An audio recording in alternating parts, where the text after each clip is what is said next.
Hookup on KFOR.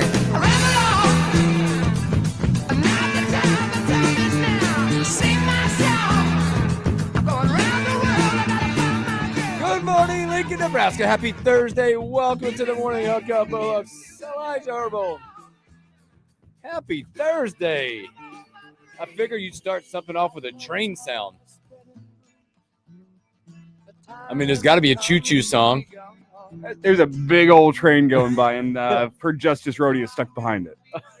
Did he say his text was he's the first car? Yeah. Well, I'm glad you didn't do the dumb thing and try to go through it. I'm glad you're there. Be safe. Good morning, Ryan 840. It is great that we get to curse one Hugh Malone every time that a train. It's like his fault. Like he's the head of trains. I'm just imagining him laughing and going double birds to Justice as he drives on by. Gotcha. Probably got hooks on the rails right now. He's an antsy individual. But we'll have a lot of fun there. We got a lot to get to. We'll start talking Nebraska Northwestern, what that looks like as we've now turned the page. Hopefully everybody else has turned the page to get to that. We talked a little college basketball yesterday. Probably jump a little bit more today. There are more and more coaches now coming out and talking about this whole G League conversation that's happening. A lot of big-time coaches are now speaking out. Big story out of the NBA this morning that hit the wires. What happened down there? Did you fall out of your chair? Anybody Drop something? How do you anybody get on the stream see that? Is there another chair being broken? It rolled all the way underneath the desk. How do you get it? That was probably a comical look there for a second. Yeah. So I was saying there's that big story broke out of the NBA this morning. Wow. A lot going on there. We can start digging that. Boy, that looks pretty deep. Mafia involved gambling. Mafia poker games? What? Question mark? Where do I sign up? I don't even. Yeah. How do we get involved? As purely for journalistic Yes. reasons, obviously. Yes. Back, like, I just picture these movies we used to watch, like the underground, like Rounders or something. That kind of stuff. And then Marco D'Angelo, wagertalk.com, will join the show. For college, for pro, picking winners all over the place as well. He's been on fire the last couple weeks with games. He's got some doozies this week, too. To look at. Which is impressive because it doesn't feel like a banner slate of college football this weekend. Well, we'll get into it. There's some good ones. There's some good good ones. We've been spoiled. We've been spoiled this season with the college football that we've gotten, which is, I've said this a couple times and I'll say it again. Which one would you like? 1, 2, or 3? Camera 1? We're gonna go camera 2. For as dramatic as everything has been off the field for college football in the last 2-3 seasons, the product on the field is better than it's ever been. Absolutely. The college football week-to-week product with the any given Saturday nature, it is better than it has ever been. And that's why, like, a weekend like this, you go, oh, it's just all right. This would be one of the best weekends of college football for a season. Like 10 years ago, you put together this slate, you go, wow, this slate's incredible. Which is crazy that we say that, right? Because I agree with you. Like, it has been a phenomenal run of games every week. But and you're saying, you go and you look at the slate, like, not only do you get, like, you're getting Ole Miss, Oklahoma. You're like, oh, that's an okay. But it's 8 versus 19 or something, like 8 versus 13 on that slate. Let's see what else you get. You got Missouri Vandy. Okay, SEC. Show up this week. That's a good one. Marco's gonna look at that one. That's the biggest game to me this weekend, just because both of those teams are so much fun to watch. Mm-hmm. They're not the best teams in America, but they're two of probably the 3 or 4 most fun teams to watch, that's a good one. Your night game, by the way, Marco will talk Missouri Vandy coming up. A&M LSU. SEC has got the slate this week. If you're looking at the top 25 matchups, he's going to break down that one too. LSU, A&M. Not much in the Big Ten as you look around. But what about a big week for Nebraska? So we start looking at Nebraska Northwestern. It's a monster week when you look at that. For Nebraska more than anything. What that means for them, coming out of it, trying to get the taste out of your mouth of just getting beat up, dismantled, out physical, all the narratives.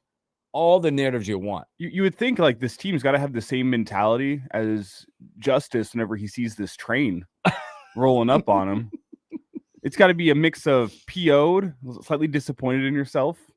I'm not even disappointed in myself. I had great preparation. Oops, I did it again. I left at 8:45. I lived 5 minutes away, and I ran into a wall of cars and a mile-long train. I've never in my life.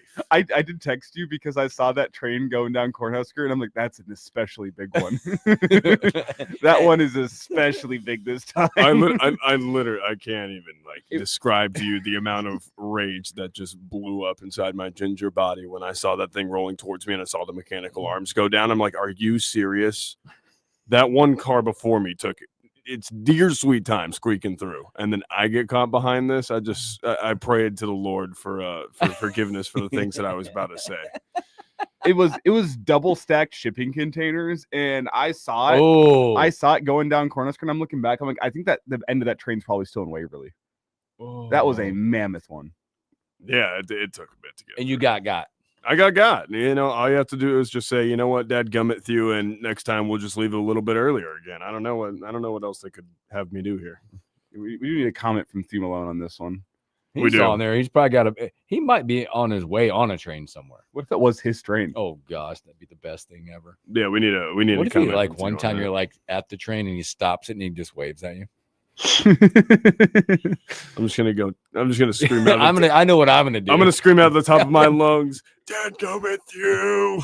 That ain't what it's gonna come out of my mouth if I see you on a train. I can't go curse you. What could come out of your mouth what could come out of your mouth at Memorial Stadium if it gets off to a start like we did the other night? Something about Bill Murray and not being good in Space Jam, something like that. I know the people in my section what they're going to be saying. Well, Matt Rule gave you permission to boo, which I think is dangerous. That's dangerous because I'm against it. I am also. I am against it. I'm booing the home. I'm against booing the home team. I'm against it at all levels. Huh? I'm very against. I'm against it at all levels. Especially that at that level is like DM and kids, especially given what the sport of football is. And you look back, are there performances that are worthy of boos? Sure. But I still disagree with booing the home team in all forms. Pro level is a little different. And I know people are seeing college athletes are making money. So it's they're pretty much pros. I look at it as these guys, 18 to 22-year-olds, are destroying their bodies, potentially causing long-term health issues for the rest of their life for your enjoyment. Booing's crazy. It's insane. But here's what I think. But he said he gave. But look, I thought about this a little bit over the last couple of days when Rule sat up there and talked about the Minnesota game and the way he attacked it. I think this week the pressure was put directly on his coaches more than his players. Oh, yeah. And I think we have to keep that in mind that, again, I agree. These kids are putting their schedules, their bodies, all that stuff. There's things they have to do. It's like it's a job at times to be a college athlete. Well, it is a job now. They're getting paid. Right? You're right. They're getting paid. Student, but I think student athlete. But I think how many of those actually went to class? Those comments were directly put on his coaches, saying we have to be better. You have to be better. Because are there deficiencies? Yes, in this football team, the line, both sets, whatever you pick it.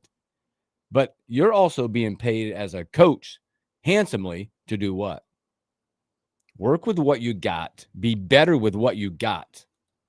Because we can sit here as adults, as bosses or employees, and just completely complain all the time about the issues. Be a part of the solution, not the problem. So it's a big week for his coaches, more than I think the players. You know, me and Elijah were talking about this yesterday. You know what's eerily similar between Matt Rule and Mike Norvell? The fact that they are, I think, good ball coaches. I think they get good talent in the door. I think they know how to, work with that talent. I don't think they do the best job surrounding themselves with the supporting coaching staff that maximizes the talent they bring in. Because look at what Florida State brought in. A ton of talent in the offseason. Yep. they look like the same ball club as last year. Mhm. All new coaches. Everything changed. I mean, he has overhauled everything. I don't think Mike Norvell's a bad coach. I don't think Matt Rule's a bad coach. But I can certainly draw a parallel and a comparison between the two, and I could say, hey, they just don't have the right guys to make this click around them. And whenever you have a team that the word that Jay Moore used with us on Monday and on Big Red Wrap Up as well was unprepared and slightly unmotivated. Like that's how I'd look at the team's performance last Friday night. Isn't that insane to hear that? And it's not that they didn't lay it all on the line, but they didn't have, to me, the motivation and the preparation that Minnesota did. And that, I think, as the week goes on, falls squarely on your coaches. To have those guys ready for that moment, to have those guys understand, hey, we haven't won in Minneapolis since 2014. We always get Minnesota's best shot whenever we're up here. I know we're on a short week.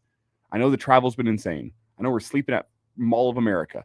What motivation do you need? All that needs to go to the side because this is a team that has made us their, Yeah, for absolutely. 10 seasons. Well, the narrative doesn't ever change if you can't overcome those type of performances. It falls on the coaching staff to me to have the team prepared and motivated for a game such as that. I don't think they did. Yeah, I put that more on the offensive coaching staff because your defense did have you in a one-possession game in the fourth quarter. Yeah, that's all you can ask for. Literally all you can ask for when your offense puts up 6 points is go and say, defense, keep us as close as we can. Literally, if you can keep us within one possession, we are golden. And you're just begging your offense to go down and find a way to put one in the end zone. They couldn't sustain anything. Zero. Nothing. They didn't have a pulse for most of the game. How many times can you say Nebraska doesn't score a touchdown in the game? Even at the lowest moments of this program, they could squeak out a result. They could squeak out a touchdown. They could get a 75-yard jet sweep against Michigan and wins the national championship. Like they can find a way to squeak out a touchdown. That offense couldn't get you anything. Special teams get you 2 field goals. You thank your kicker, tip the cap to him, and you say, hey, maybe our offense can get us close. You got a wealth of talent on that offense, and it all amounted to scratch. At some point, you have to look at the offensive side of the ball and say, hey, coaching staff to the personnel to what we're doing as a whole unit, you got to say something needs to change. I don't know if it was a mentality thing. I don't know if they just took their ball and went home. Well, I know it wasn't a schematic thing. The coaching staff talked all week. We're not going to be surprised by what Minnesota pulls out. They've been doing the same thing defensively. And you go back, watch the film. Minnesota's not doing anything special defensively. They were just beating you mano-a-mano, just man on man. They slapped you in the face. And listen, the receivers did their job. I'm sorry. I went back and watched the tape. There were a ton of times the receivers were wide open. So, okay, we take the receivers out of the equation. Well, was it Emmett's fault? I don't really think it was Emmett's fault. No. Again, you go back. You're paid to figure this out. So right? Guess what? You get a whole week of tape to look at a team that's going to play eerily similar to Minnesota. It's going to be eerily similar. And I was sitting there on like Sunday, and we finished up our Average Joe Sports Show episode, and the Iron Horse Gary Sharp asked us the question, what are we going to be talking about come next Sunday morning? And at that point, I said, I really don't know. Part of me thinks because we know what it is, I think there's probably going to be some quarterback drama come Sunday morning. That's what it's been for probably a full week now. It was all right. After a performance like that against Minnesota, why didn't we see TJ Lateef at all in the fourth quarter? With all the sack issues you've seen, you wonder, well, why haven't you made a change? That's the first thing that comes to mind for me. But I was thinking, as the week goes on, that'll probably change for me. Yeah, you hear reports out of practice. You're thinking, man, this team's going to be able to respond. I'm still unsure what we're going to talk about Sunday. And I still, the confidence hasn't grown for me as the week has gone on. They're like, oh, yeah, this team's going to bounce back. I feel like it's the conversation is going to be what we've had all year long. You feel like coming out of this. Like, as a fan, you're cautiously optimistic, hoping when you walk into the stadium something's different. But you've got this base of fans that are almost waiting for the bad thing to happen so they can say something. Well, you know what I'm saying? Like, you're waiting, like you're on edge. Like, if you imagine a fan, like you're on the edge of your seat, you're like, you can't sit back and relax. You're up here going, okay, give me something to boo about. Give me something to cheer about. But it's eerily, I don't want to say if it goes array on the first drive, it could turn a little toxic inside that stadium. It could turn UCLA last year. Yeah, but I'm talking about like all of a sudden those players are hearing the noise and the pressure continues to mount. Because I believe in that when the pressure mounts too much, you start doing things you don't normally do, and it gets worse. And you fall back on old habits. Yes. And the old habits for this team are not particularly good if you want to go They're check not. the tape. And I think that's, again, I talk about life as well. It's a lot like when I walk in my other walk of work. Don't do anything different. Just gotta walk, because I can tell that you're trying way too hard and you slightly mess up because it's the pressure.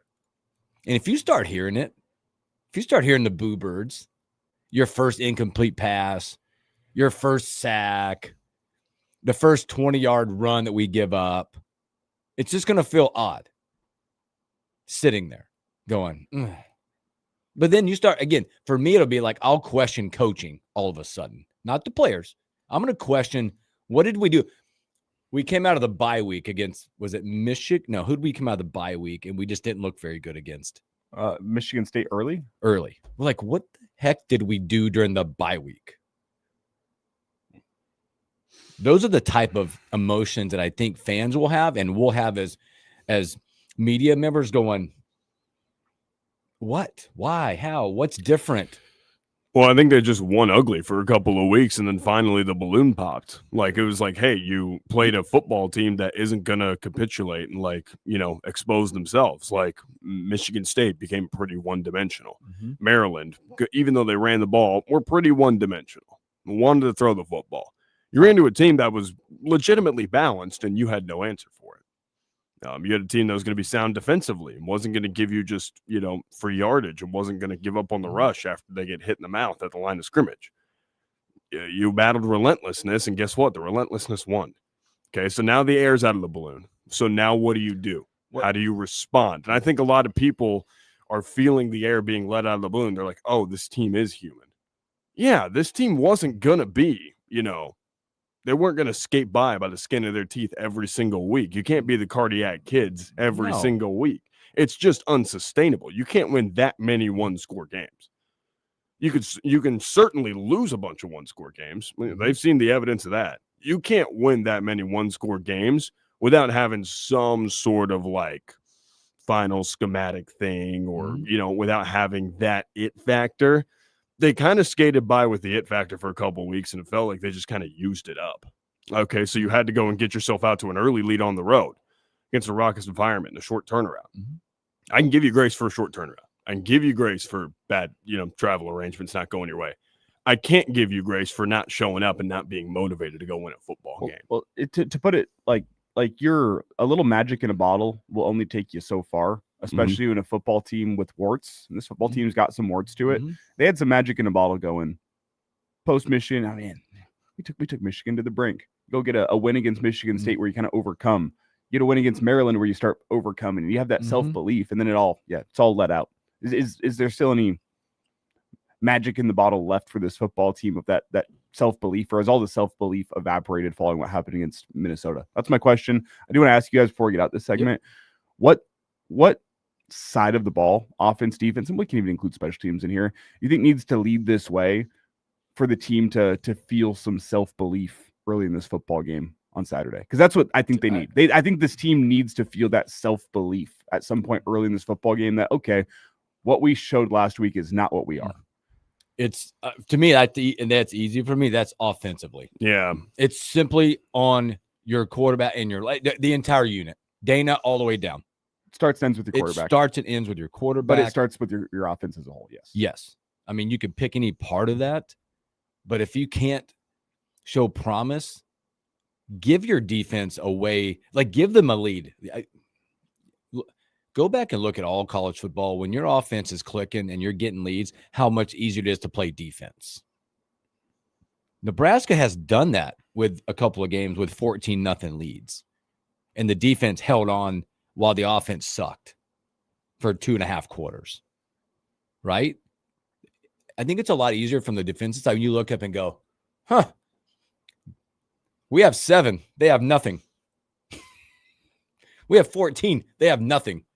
But when you're looking up going, oh, another stall drive. Oh, we got a field goal. They have 7-6. You're like, well, how different does a 70-yard run feel whenever you as a defense don't have confidence that your offense is going to be able to get it back for you?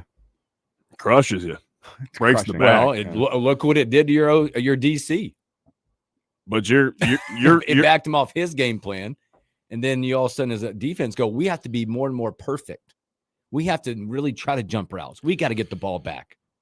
Well, and I think it's easier to play free and get takeaways and get, splash plays on defense whenever you know that your offense is going to be able to go get you something when you make a splash play. Okay? Because right now, last week kind of looked like Iowa. And I hate to say that because you have a highly touted quarterback. You have a great skill room. You had an offensive line that you love the depth of coming into the season. That all evaporated. That was like the morning dew last week. It all evaporated the minute that you found some warmth. And it's like, okay, you played a team with a pulse. Congratulations. Teams with pulses play good football. They're going to play sound football. So this offense needs to come out. And your quarterback's got some people he needs to shut up. Some of us in this room, too.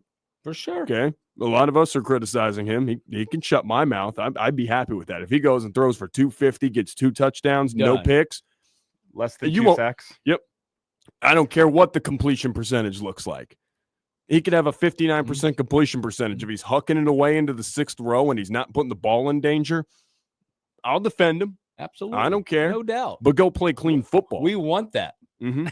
I don't care about your 68% completion percentage. Don't take 25 sacks in 5 games. I need to see growth. Yeah. Because right now I'm seeing a lot of regression. Yes. A lot of it. All right, let's take our first break. We'll continue this conversation as we get out through the day. When we come back, let's start looking at Northwestern, what they're going to try to do. And they're current, 3-0 since they've had the old change of all this and whatever's going on there. So let's look at them when we return.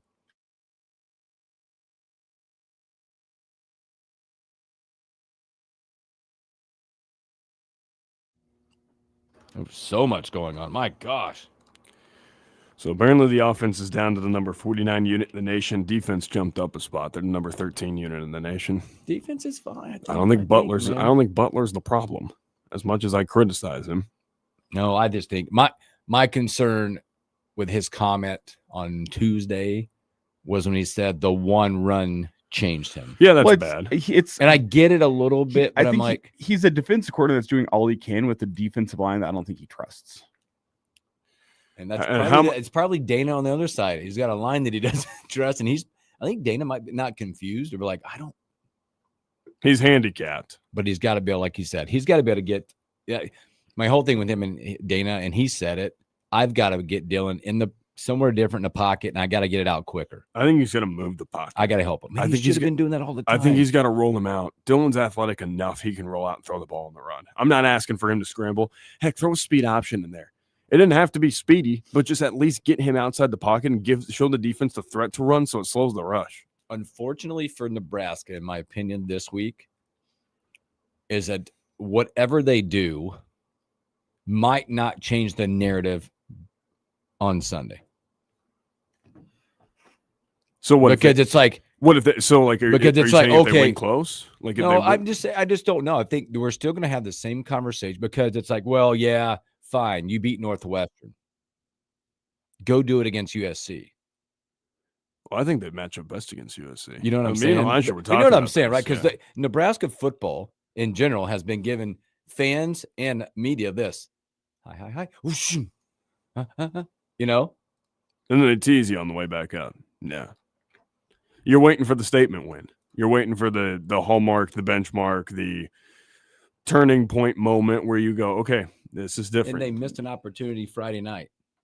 Oh yeah, that was the shut the door narrative on being physical and winning a place you can't go win at. But I mean, it was a 1-score game in the 4th quarter. Mm-hmm. It could have swung. You needed a big momentum play from your offense, and you didn't get it. And so now the score looks more lopsided. But I don't put that on the defense. I think my whole thing in that game for me, like watching it, we never felt like we were actually in it. Yeah, momentum-wise, you definitely didn't. You know, it's like, They just kind of put the air out of the ball. I get it. Marco's going to pick the game again today for us. I wouldn't be surprised. You want to hear that? Wouldn't be surprised if he went Northwestern. They're a solid football team. We'll get into it, but they're solid. Justin, when the Huskers win on Saturday, you project the goalpost will be carried out on the street. If this team wants to be a nationally relevant program, I certainly hope not. Coming back here.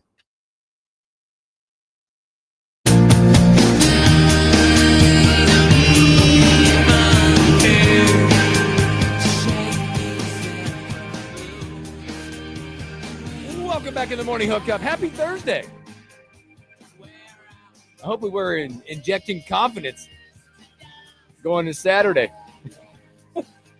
Or at least throughout your day as you're hanging out with us, listening to us. Well, this game should bring you nervousness as a Husker fan, I think. This is the swing game of the season. And who would have circled preseason? Northwestern would determine how your November is going to go. This was, everyone had it chalked up as an easy win. This is going to be the game that determines what the rest of the season looks like, because angst within the fan base and angst within that football building that would come after a loss is going to totally change the complexion of your November. Well, I think it's one of those. You and I talked about this yesterday, about what type of team Northwestern is. Justice, we brought this conversation to the front yesterday. Was like Nebraska football has an identity crisis. Mm-hmm. And you're playing teams that know exactly who they are no matter what the last 20 years. You mentioned it. Like there's no more evident that Iowa knows exactly who they are, what they've been no matter what. Minnesota, PJ Fleck, they know exactly who they are no matter what. They do exactly what they don't change. Northwestern over time with Pat Fitzgerald, where they are now, you can look. Right? Wisconsin up until the last few years, they know what you're going to get.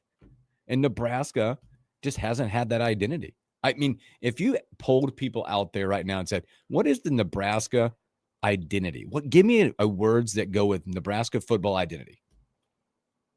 Right now? I don't, 10 years. Turnover. One score loss. It's not going to be positive. But from an X and O standpoint, what is their identity? Do you know? Offensively, Justice and I briefly had this conversation. It feels like their offensive identity is, let's go show off the 5-star quarterback. And your highly touted quarterback hasn't really fit up to the billing in Big Ten play. What were the numbers that got put up yesterday? 62% completion percentage, 10 touchdowns, 5 interceptions. He's been sacked 25 times in Big Ten play. 25 times in Big Ten play. When you go look at the tape, you can say, wow, that's on the offensive line. If you go look at the tape, I think he's tucking it a little bit too much. I think Dylan's got to get some of his moxie back. What happened to the Dylan that was walking out against Cincinnati? What happened to that Dylan?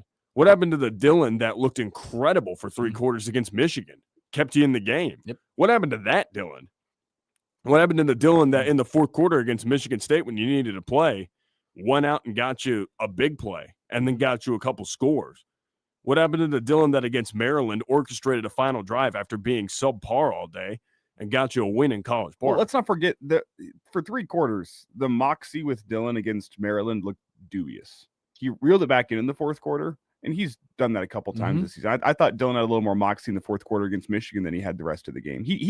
Michigan, I think, was his best game, but it still wasn't good. Still have the 7 sacks and 1 bad interception. It's when you say those things about the fourth quarter. We haven't seen a 4-quarter performance from Dylan Riley this season. No. There's been a quarter or two in almost every game this year. I'm throwing Akron and Houston Christian to the side, but a quarter or two in every game this year where it just feels like he is a different player. It's almost like this team has become, they've fallen into, don't worry about it, we'll get to the fourth quarter and we'll make something happen kind of team, which is a bad place to be, which you just saw. It's a bad place to be, right? Oh, don't worry about the middle part. Not that what I think that's what they're doing, but their confidence is like, get us to the fourth. And then wherever we're at, we'll figure it out. But that's a very dangerous place to live in the world of college football. That's a really good way to put it. It's just a day. I have, honestly, as a fan, I felt like that against Minnesota, right? Oh, cheese and crackers, first 3 quarters. Let's get the steak out. Let's get the ribs. Let's get the meat of the game going now. Now we can watch. Right? Now we can watch. It's like my father always says when he watches basketball, he goes, nothing matters to the last 4 minutes of a basketball game. He's not wrong. Right? You have to hang around and then yeah. But it's just, to me, looking at it, it's just a dangerous place to live. Like, what about taking a lead to the fourth? Well, let's try that on for put together size. a 4-quarter performance. And we have not seen that. Looking at Northwestern, though, they're going to present some problems. I think in that when you look at what they do, and again, not look at their schedule, just looking to tell the tape, you can tell what they want to do. Their rush yards, they average 190 on the ground per game. They are going to make zero secret. Dude, they got 4 backs over 100 yards on the year. They have zero problem running. They're telling you what they're going to do right now, folks. Caleb, 1st and 10, they'll probably be running the football. Second, anywhere between 2nd and 1 and 2nd and 9, they'll probably be running the football. Identity. Third and short, heck, they might tuck it and run it. Yeah. Or surprise play action, they're throwing a 50-50 ball to one of the big receivers on the outside. And that's one of the things that they've learned. Do you guys remember the Tulane game? Preston Stone, their quarterback, was horrible. I think he threw 4 picks, had like a 30-something% completion percentage. Terrible performance. They learned from that. And they said, okay, our quarterback's not going to be sitting back there and just hucking it around. 19 of 36 for 161 and 0 touchdowns and 4 INTs. Yeah. Bad game. And I'm pretty sure most of the completions and yards came when the game was out of reach in the 4th quarter. And then he also threw one more pick in there too. But and they learned from that and they went, okay, we're going to run the football. Well, and they have, as they have committed to that, you've seen them grow confidence in their own identity as the season's gone on. They're a Big Ten West old school football program. Who knows exactly? Risk aversion, ball control, field position, and whenever you make a mistake, they're going to take full advantage of it. That's how they're going to play the football game, which sounds a lot like how Minnesota played you last week. I'm writing down, like, just for reference, their rush yards the last on this little streak that they're on. They're on a 4-game winning streak, I believe. Yep, that would be correct. They beat and you add in not a whatever type game, but they played okay against Oregon too. I mean, that's their only Big Ten loss, and they look decent. They backdoor covered that thing, I think. Yeah, they did. They backdoor covered it. Which I know that doesn't matter in terms of your season, but it matters in terms of performing up to expectations. Yeah, they hung on late against UCLA. Beat the living. That was a different UCLA team. Yeah. Different UCLA team. Beat the living bejesus out of Louisiana Monroe. Beat a Penn State team close, and they shut out Purdue last week. Last 4 games on their 4-game winning streak: 199, 246, 119, 232. The 119 was against Penn State, which is one of your better defensive fronts out there. 199, 246, 119, 232. Well, they got 4 backs over 100 yards. Caleb Komolafe, Joseph Hyman, Deshaun Reeder, and Cam Porter. All of those guys can tuck it. All of them. And they're all varying ages. I mean, they're not like all in one class. Like Komolafe is a sophomore. I think Hyman's a junior. Yeah, Hyman's a junior. And then I think Reeder's the freshman. Yeah, Reeder's the 6 foot, 190 freshman. And then Porter's the senior. They got a running back for every class. And all of them are above 100 yards. They've handed the ball off 42 times on average in their Big Ten games, 50 times against Purdue. And they make zero, disguise. They make, they make zero effort to hide what they're going to do. They're going to go, hey, we're going to pound the rock. And then just when you think that we're going to pound the rock, we're going to go play action. And we've got 6'4" and 6'2" on the outside. Have fun trying to get those guys down. And listen, Nebraska's got size at the corner position. Mm-hmm. When you're having to play against a true Big Ten West style team, 50-50 balls, going to be important in this one. How good are your PBUs? Do you get burnt in coverage? Griffin Wild transferred over from South Dakota State. He's our leading receiver by far. 5'16" on 36 grabs for 4 tuds. Long of 49. That came against North Dakota. Mm-hmm. Well, and as you talk about the defensive backs as well, I need to see tackling from those guys. Oh, God, yes. With the Big Ten West, there will be moments where Northwestern fully executes their run schemes, and you have a safety or a defensive back who is a one-on-one tackle away from, pay dirt, where it's either you make the play or this guy's going to be trucking down the sideline probably for 6. You got to rise in those moments. You got to go make the tackle. You didn't always make the tackle against Minnesota, or when you did, hey, here's 7 yards leaky yardage where you slowed him down, but he's going to power forward, pick up the first down, and someone else is going to catch up and drag him down. Like, you got to make your one-on-one tackles. That's a tough ask, but it's just a reality that you'd like to have minimized those as much as possible. But there will be moments where you're going to have a safety or a defensive back, corner, whoever it may be, who's one-on-one with the running back and needs to make the tackle. Nebraska didn't do a great job making those tackles last week. Got to make those tackles this week. Absolutely. And on the other side for Northwestern defensively, they have a trio of pass rushers that they like to present. Yeah, and they're pretty good. On that side, it's like you're spelling out exactly what could spell disaster for Nebraska. Could, not will, but could spell like the things that we're looking at. Like they're going to run the football. We've struggled up front to watch that. They're going to come after the quarterback. They got 3 guys with like 17 plus pressures on the year. They got guys it's just going to be one of those days where what has changed for Nebraska to be successful on Saturday?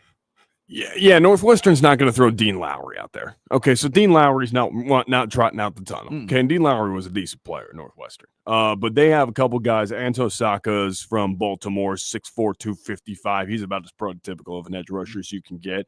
Aiden Hubbard, Michael Kilbane, or a couple other guys. They got 2.5 apiece. And then they got a big son of a gun, Carmine Bastoni, 6'2", 290. I mean, just you can see it. It's just rolled up in the back. Traps are big. He's a guy who wants to get his neck in there and stop the run, so he's going to plug some holes. That's such a great nose tackle name, Bastoni. Carmine so Bastoni. good. Carmine Bastoni. 6'2", 290. Dude, look at his profile picture. That's a nose tackle if I've ever seen it.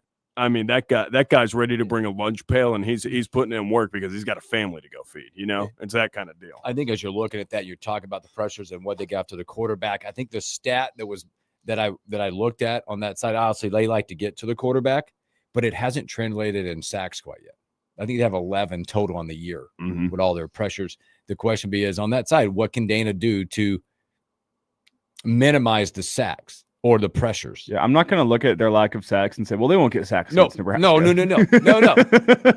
You're looking at the lack of sacks, the number of pressures, and going, when's that dam going to break? That crazy Minnesota had 9 last week. This team's got 11 total.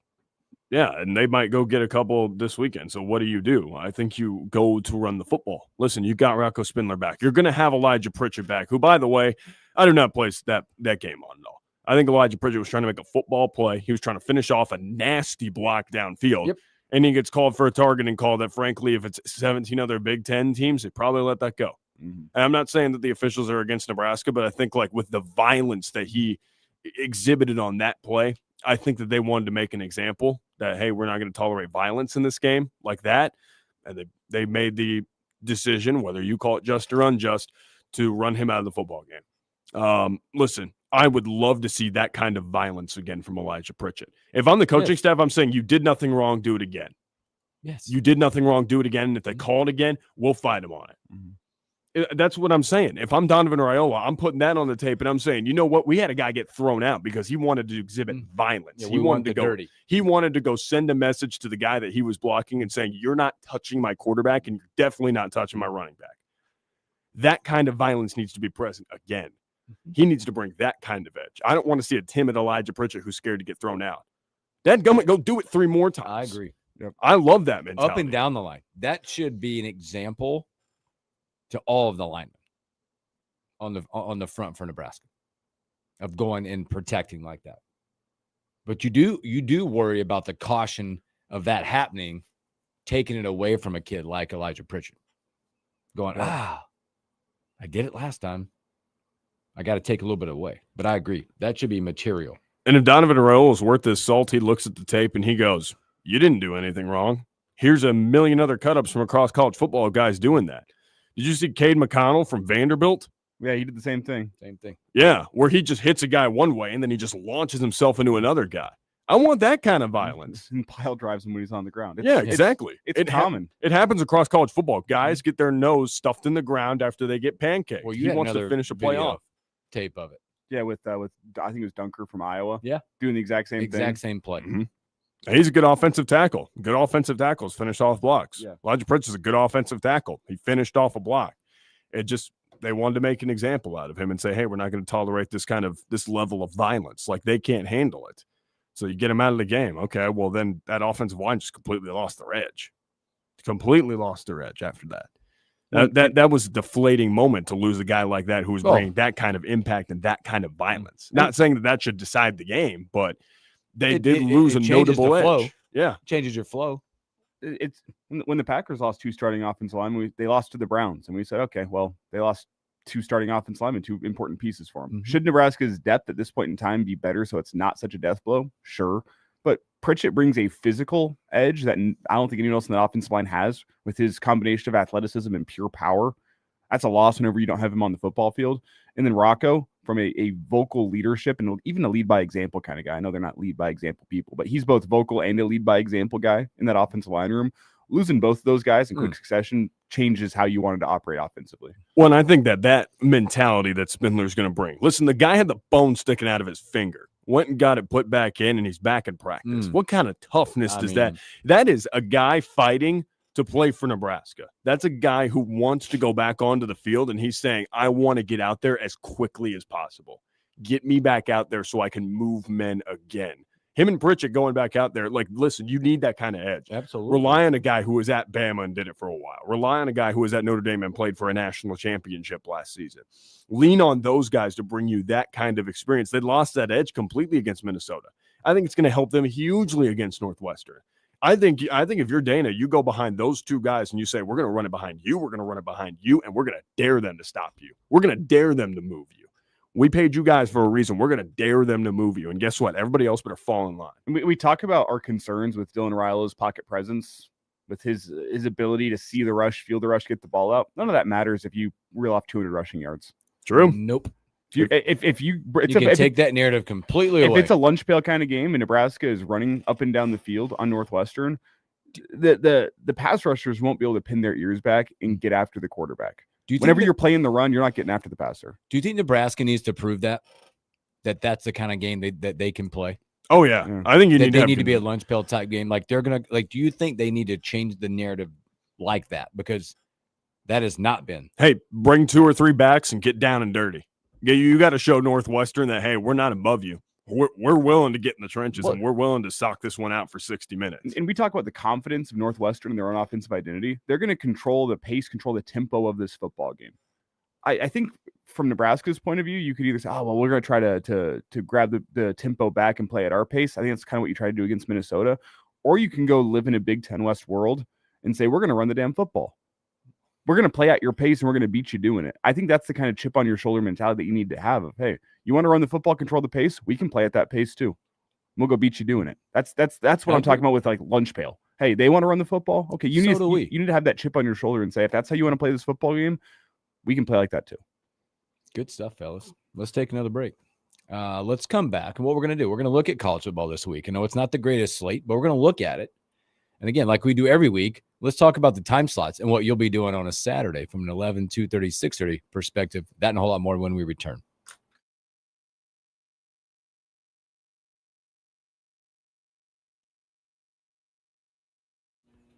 We will get to the NBA story brewing in the second hour after Marco. We'll get to I know what you're talking about. We'll get to that because there's a lot more to dig in with that. That thing is whew. So Nebraska as a team is 85th in yards per game against the run. They give up 156.3 a game.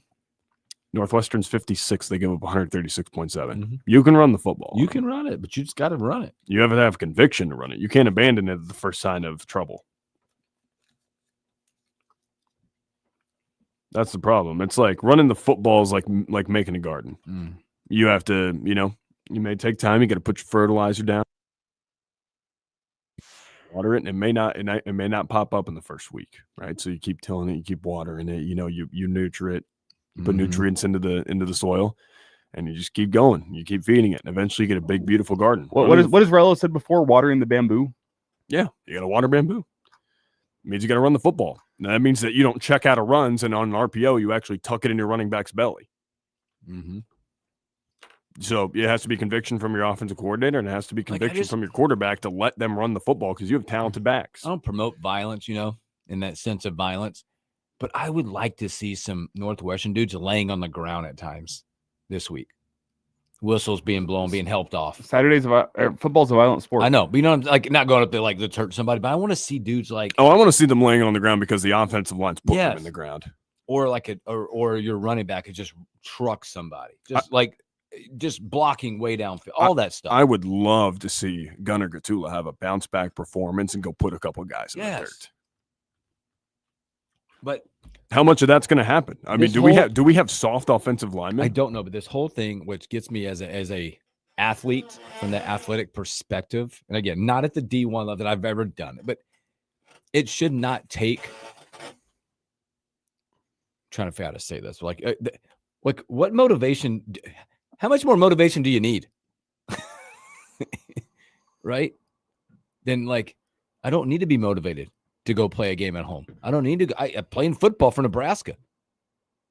I'm going to go beat the guy in front of me. You have a couple guys on the line like that. Just that's the irritating part of it. It's like, why does we weren't ready, we weren't motivated. I don't get it. To play a sport of football, you got to go out there playing desperate every single time. And I need to see a team on Saturday that is desperate for a win, knowing if you don't win this football game, I think you're at significant risk of the wheels completely falling off this season. The wheels fell off in Minneapolis for a game. If you drop back to back and you drop one to Northwestern, I think it is a huge risk of the wheels falling off in the season, because I think the team's going to look at it and say, well, this season's a lost one. We're not achieving the goals that we wanted. We thought we had a team that could go 9-3, 10-2, make a push for the playoff. If you lose to Northwestern, all of that is out the window. And it's half left the building since this Minnesota loss, because you're not playing for a playoff anymore. You can still play for a semi-relevant bowl game. You can still make another step in the progress of Nebraska. I think that goes out the window if you lose to Northwestern. So I think you see a team that is desperate to go save their season. Hey, Northwestern's living a charmed life right now. They've won 4 straight. No one expected this from them. And then just shut out the last team they played, who, by the way, played a pretty decent game against Minnesota.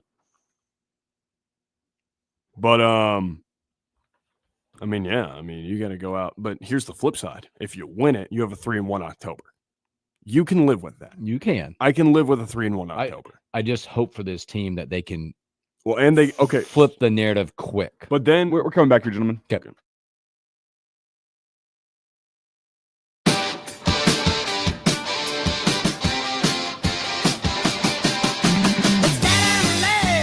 Welcome back to the Morning Hookup. A few moments left in a fast-moving first hour. You know, here's the question, because I know a lot of people are talking about Latif. Okay? With the 5 for 5 or 5 of 5 being tabled, that's coming to play, right? For him getting in games?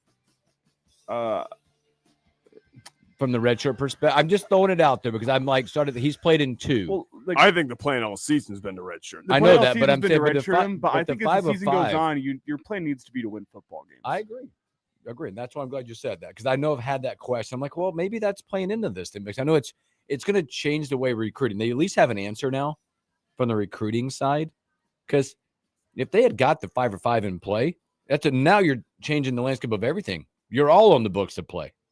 No matter when, no matter what situation.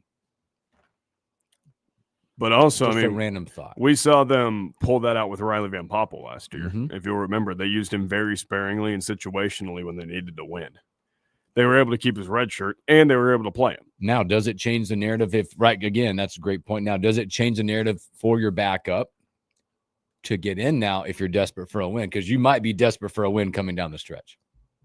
Oh, okay. So you're gonna have, because you've kind of got through this 5-1 right now. Then you're up. You're like, okay, we're good.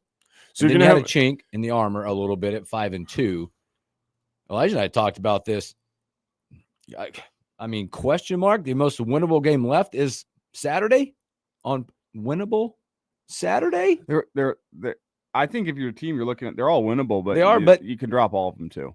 There's nothing that's a given at this point in time. It's a team that's I think you're playing like a desperate team on Saturday. There's nothing given in college football unless you're paying a team to come play, and even that's not given. Shout out Appalachian State. Shout out Georgia Southern, who took 1.25. Walked out the door of the win. If you're a team like Northwestern right now, you're playing with house money. Well, yeah, because they screw 5-2, 3-1 in the conference. They screw around, they win, they're 6-2, and all of a sudden you're 4-1 in the conference, and you're going, hold up, can we make a run at this thing? Well, that's the two sides that you could look at. Hey, Northwestern's playing with nothing to lose. They're playing with house money. They flip it around. Nebraska's got to be the more desperate team. Is that a good thing or a bad thing? Usually you look at a team that's more desperate, and it's a good thing, but you also wonder about the psyche of this team, where if you are the more desperate team and things aren't going your way early, what the response is. Yeah, because I don't think Northwestern was a team, if we could go back and look at the odds and all this stuff, that we're looking at, even maybe they were like borderline being bowl eligible. Maybe beginning of the year. Well, and think like they're a 5-win team. They get a bye after this, and then they go play at USC. So their backstretch is not forgiving. They get USC, Michigan, Minnesota, and Illinois all in November. So they're probably going, hey, if we're going to get bowl eligible, we might need to go beat Nebraska. And guess what? They're probably looking at Nebraska. It's probably the most winnable game besides Minnesota on that one. Because you got to go, you're at USC, you're home against Michigan, home against Minnesota, and then you're at Illinois, and it's all a stretch in one go. They got to find a way to win it, and if you're Nebraska and you win this, you can live with a 3-1 October and bowl out. You know what I love about this? I came in today going, we're gonna talk this, but so many different narratives that we just came up with, I enjoyed. Thank you, guys. That was awesome. I had no idea that was going that way. When we started this show today. Big one Saturday. It's a lot of stress around Husker It's Nation. the biggest one of the entire year. Coming up, Mark D'Angelo, wagertalk.com, and a whole lot more when we return.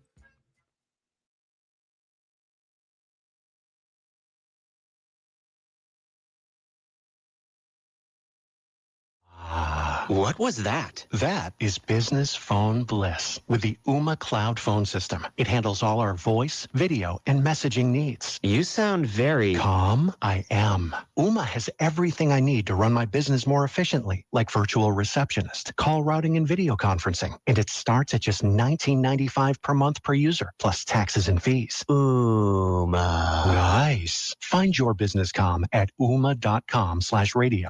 I'm Ernie Hudson, actor, cancer survivor, and father of 4. As a dad, there's nothing I wouldn't do to protect my kids from cancer. The human papillomavirus, or HPV, can cause 6 types of cancer, but the HPV vaccine can stop cancer before it starts. Girls and boys should get the vaccine at 11 or 12, and there's a catch-up option for teens and young adults. For more information, go to preventcancer.org.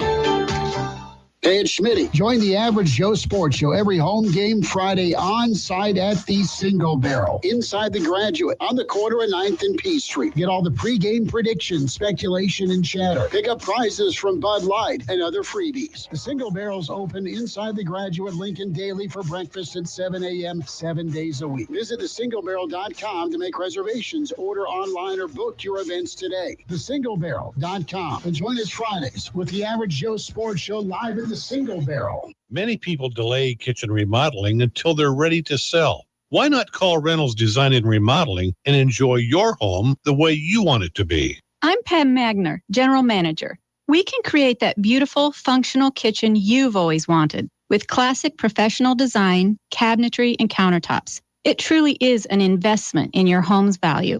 A beautiful kitchen for you from Reynolds Design and Remodeling. Start today at reynoldsdesignremodel.com. Caregiving is more than just a job. It's my calling. As an LPN at Legacy Retirement Communities, I get to make a real lasting difference in the lives of others every single day.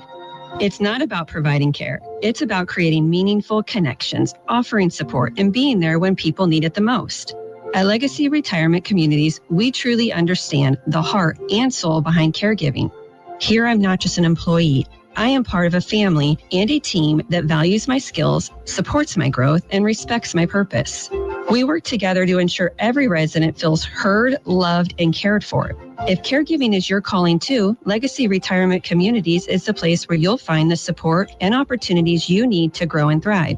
Join us at Legacy Retirement Communities. Apply today at careers.legacyretirement.com or call 402-417-7292. Legacy Retirement Communities. Your calling, our commitment. Lincoln's local news, talk, sports, and weather station. FM 101.5, 1240 AM, KFOR, and KFRX HD3, Lincoln. From ABC News, I'm Sherry Preston. At least 30 people have been charged in connection with an illegal sports betting scheme and rigged poker games that were backed by the mafia. Among those charged, Portland Trailblazers head coach Chauncey Billups and Miami Heat guard Terry Rozier.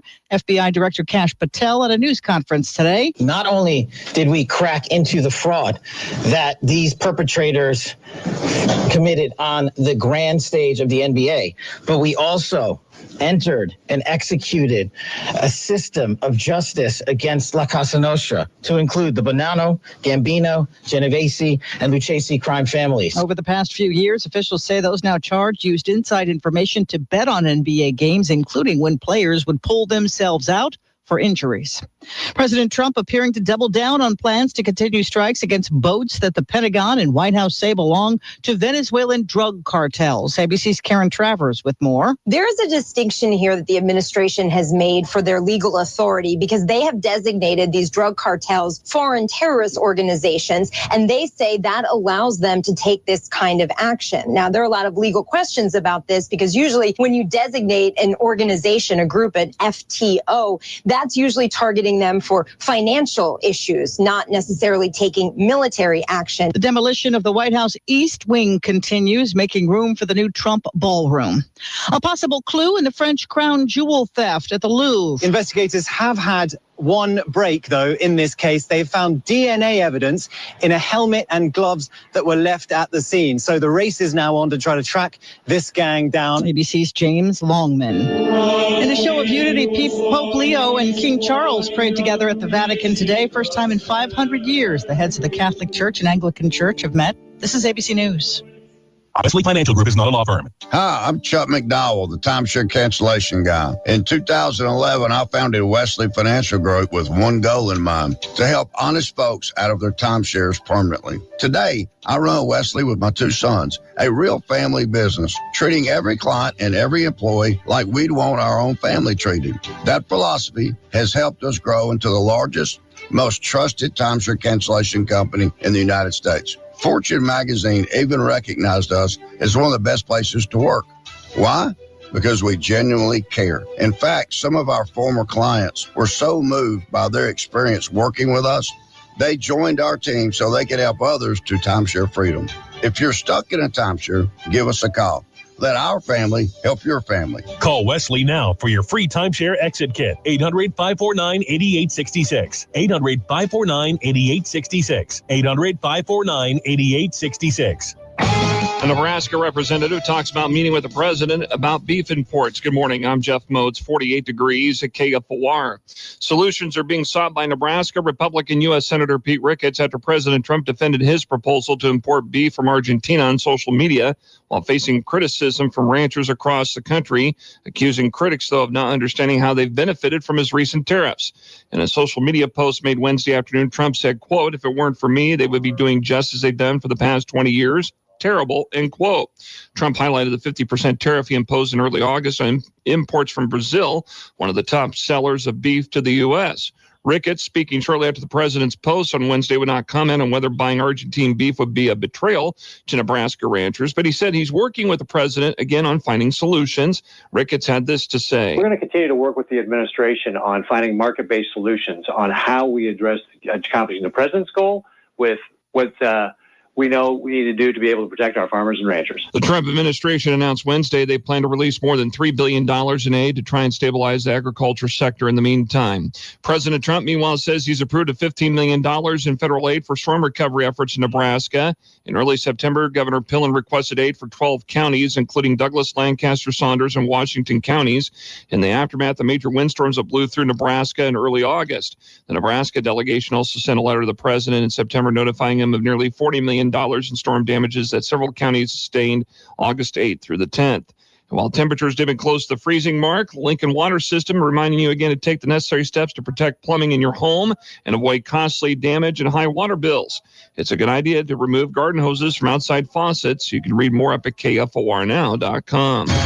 Sunshine today and a high of 65 tonight. Increasing clouds, low of 45. Cloudy tomorrow, 30% chance of rain and a high of 58. I'm Jeff Motes, KFOR News.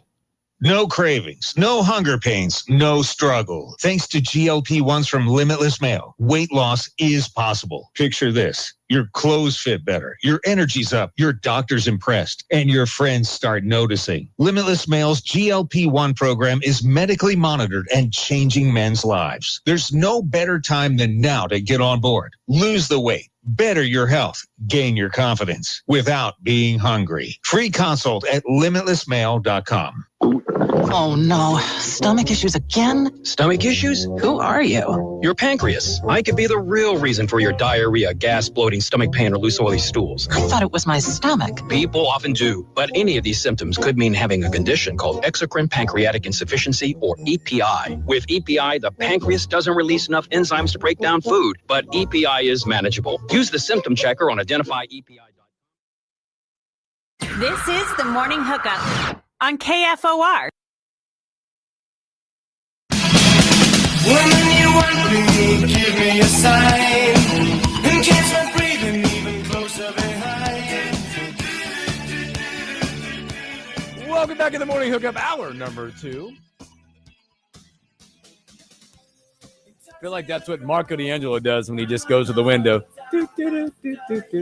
He's hungry like the wolf, babe. Here I come again.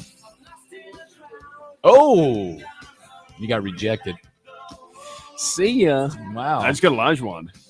Ooh, good one, Elijah. I just got Elijah. No. Look at that. Give me the little Matumbo right there. Yeah. I caught some NBA highlights this Hakeem morning. Olajuwon. I'm hitting him with lateral movement. I know. I'm not the biggest NBA guy. I'm a big college basketball for sure. Of course. I caught highlights last night of Victor Wembanyama. My goodness. Dude, I was watching that game. He's like Ohtani to baseball. I right? watched that game last night with my buddies, and I'm like, you know what? I grabbed my Thunder, got one because we might not see one for another 15 years. Like the up and under, like then he was like the windmill. The reverse windmill as he's going baseline. I was like, and I know he's a tall human being, but I think people maybe missed the fact that I know he's tall, but tall people don't like do that kind of stuff. no, he didn't. They're not supposed to move like that. Or when he was at the top of the key last night. After he blocked like a floater downward, he takes it himself up the floor. Yeah, that dude's an alien. Yeah, he grabbed a rebound over the top of Derek Lively, who's 7'2", and I was like, what kind of freakazoid am I looking at? What was he doing with those Shaolin monks, dude? Like, I gotta know. Maybe I need to go spend some time with some Shaolin monks. If you want to know the reaction, he went into last night's game with MVP odds plus 900. The game ended plus 400. Yeah. Me and my buddies are sitting there and we're watching it, and we're just like watching the game like just passively because we're like, oh, you know, how's Cooper Flag gonna look? You know, like, oh, maybe Wemby's back, and then we just see Wemby do all this ridiculous stuff. We're just sitting there laughing. Like, I'm like, you know, my buddies turn to me and they go, "You glad you got one?" I'm like, "Yeah, I'm glad we got one. Yeah. We might not see one for another 20 years, and it's okay. We got 1 million draft picks, but my gosh, I mean, how do you game plan for this guy?" San Antonio did not take a gamble on him. No, they just went number 1 overall and said, "Yeah, we're just going to take Wemby and we're going to laugh to the bank." Oh my goodness! Like, how do you stop that? Yeah, I don't you know. don't. I don't know.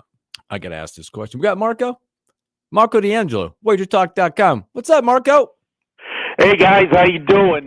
We got a little bounce back week this week. A rough Sunday last week. Yeah, Sunday, but Saturday was good. You know, I mean, it could be worse. You could be Chauncey Billups. This is true. Woo! Boy, I can't wait to talk about that later. I didn't know there was mafia in Portland. That's an aside, but I've heard about the Antifa out there. I haven't They're heard everywhere. about mafia.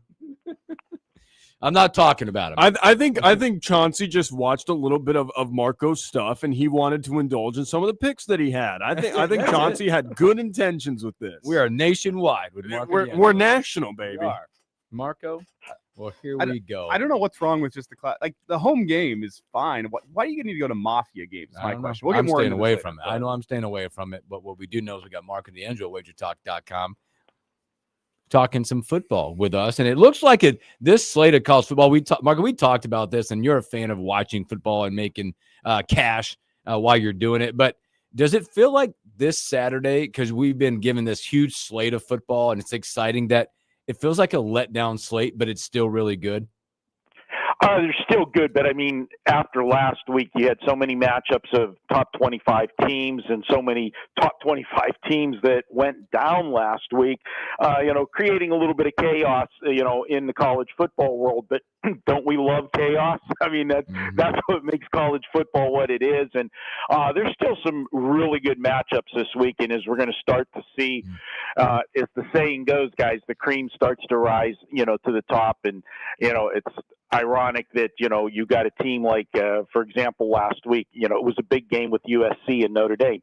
Remember when Notre Dame started the season 0-2? They've put themselves back into the picture for the national championship with what they have done. in and running the table, and they're playing good football at the right time. And then you've got surprise teams. Like one of the, the first matchup we're going to talk about, who would have thought in the SEC that we would be talking this deep into the season? Missouri and Vanderbilt both with just one loss. Well, let's jump into there because the SEC is going to hold court this Saturday pretty much with all the big-time matchup. And you just mentioned it, Missouri, they're going to head to Vandy. Pavia, they're scoring a bunch of points on the offensive side. And Justice mentioned a minute ago, whoever thought we'd be talking about Missouri and Vandy and winning it inside the trenches. Wow. Yeah, you don't think of Missouri Vandy in good line play. No, absolutely. And, surprisingly, as I said, both teams are 6-1. Both teams came back last week and bounced back games after suffering the first loss. Both delivered wins last week. And ironically, they both lost to the same team.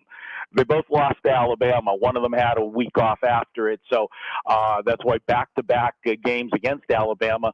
But when you look at this team, of the two, Vanderbilt's obviously the bigger surprise. And you talk about the quarterback for Vanderbilt and what this team has done. They're averaging, 31 points on a regular basis. I think they've gone over 31 in every game but one this season. And then you look at Missouri, last week, what they showed me last week, and full disclosure, I was on Auburn last week. We lost that game in overtime. Missouri did not play their best game last week, and it was one of those situations after losing the heartbreaker to Alabama. We say it all the time that a lot of these teams, when they play those big games and they come up just short, you have that hangover effect the following week. And that's what we saw with Missouri. But the fact that they didn't play their best game and still found a way to win that game tells me this team is really good. And when we get down to the nuts and bolts of breaking down a game, how many times I tell you, you give me the better defense, getting points is a spot that I'm going to look all the time. And Missouri only allows 17 points per game on average. Now, the other thing for Vanderbilt, even though this is a big game because they're both 6-1, look at the schedule that Vanderbilt's in right now. They're coming off playing Alabama 2 weeks ago. Then they played LSU last week. Big win for them. Yes, they've got 6-1 Missouri this week, but name-wise, they've got a bigger game following this with Texas. There's a perfect sandwich spot. I think Missouri gets the job done. I'm going to go ahead and call it Missouri 27-23. Let's grab the points. Yeah! It's Marco D'Angelo with us here at wagertalk.com. Marco, I will admit, the next game that you have on your list was not one that I was going into the weekend circled. I mean, for basketball season, this might be all right. For football, I'm not too sure. We have Rice taking on UConn. UConn is a 10.5-point favorite. What do you like here? And I also need to ask, why is this a game that you're going with this weekend? Okay, well, two reasons. One, I like to make you have to really work for your clever intros. And then two, this is a game where we're going to talk about the situation. This is a horrible scheduling spot for Connecticut. They're coming off a big win over Boston College last week. And, Boston College, they laid a complete egg last week against them. But for Connecticut, that was a huge win. And you hear me talk about big brother versus little brother. Connecticut and Boston College, they're less than an hour and a half away from each other. But Connecticut is definitely the little brother of that matchup. They got to take it to big brother, and they slapped them around in that game. And, that's huge for them in recruiting in the area, so forth. So now they're coming off such a high, and now they're going on the road to play Rice. Now, that puts Connecticut on fat and sassy alert after that win. But here's the thing. Connecticut will score a ton of points, but their defense is going to give up a lot of points as well. And the one problem with that Connecticut defense, they can't stop the run. Guess what? Rice does best. They run the football. They run for an average of 215 yards per game. You've got a team coming off such a high in a bad scheduling spot, going up against a team that does what, their best strength is what your worst weakness is. I see Rice dominating the line of scrimmage in this one. If you can run the football, that does two things. Keeps that offense of Connecticut's on the sidelines, shortens the game. I'm getting 10.5 points. Okay, I'll take it. And don't be surprised if Rice can actually pull an upset here. I've got this one is going to be a barn burner, but we're going to take Rice 28-27. Yeah! Well, Marco, you've heard of Catholics versus convicts. I got a new one for you. Cajuns versus cultists. It's LSU and Texas A&M in this one. And listen, Texas ATM, as some may call it, they got all that Saudi money flowing. And who cares? LSU, Brian Kelly, you better hope it's not windy in Baton Rouge. We've seen Brian Kelly in windy conditions. If you know, you know. But LSU's getting 2.5 in this one at home. Texas A&M, they got some real momentum. Top 3, Mike Elko, Marcel Reed. They got a little squad cooking. What do you like in this one in a massive heavyweight SEC matchup? Yeah, it is definitely a heavyweight matchup, and LSU is kind of playing themselves out of the national championship picture. But here they are at home at night in Death Valley. You know how hard it is to go to LSU, play a night game there. A&M has been almost unstoppable with that offense. They're scored 31 or more in 6 of their 7 games this year. Last week they scored 45, but they gave up 42 in a shootout to Arkansas. Now you could, put the asterisk there and say, hey, Texas A&M got caught looking ahead to this matchup with LSU, because prior to LSU losing last week, they only had 1 loss, and that was a huge game in the national rankings and for the national championship. But with all of that said, when you've got a team like Texas A&M that hasn't been in this position in a while, and yes, the money does buy you happiness, that's for sure. We're seeing that, especially in the state of Texas with Texas A&M and Texas Tech and what their teams are doing. But now you're undefeated, and the further you go in the season, still being undefeated, it just gets tougher and tougher. And sometimes you start to play not to lose instead of playing to win, and we know what happens when you do that. Here's the thing. It's strength versus strength. It's the Texas A&M offense versus the LSU defense. The LSU defense has held 5 of its 7 opponents to 10 points or less this year. The 2 teams that scored more than 10 points against them was Ole Miss, an offensive juggernaut, and the 31 last week to Vanderbilt. But those 2 games both have something in common. They were both on the road.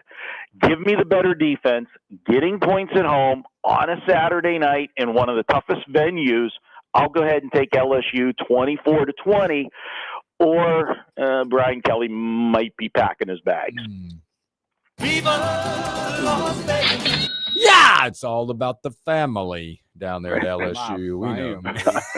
Well, Marco, here we are. Boy, then at home, Nebraska coming off a disappointing, underwhelming performance. I don't know if Dylan is still up on his feet quite yet from all the sacks, but you're welcoming in Northwestern. The Wildcats 5-1 or 5-2, I believe, 3-1 in the Big Ten. They like to run the football a lot. Nebraska sometimes doesn't like to stop it.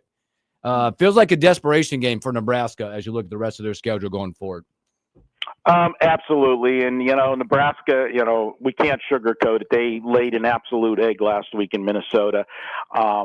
That was one of those ones where, and we did point out that, Nebraska had won the week before in Maryland in a back and forth game, but we brought out that stat for you that is still intact.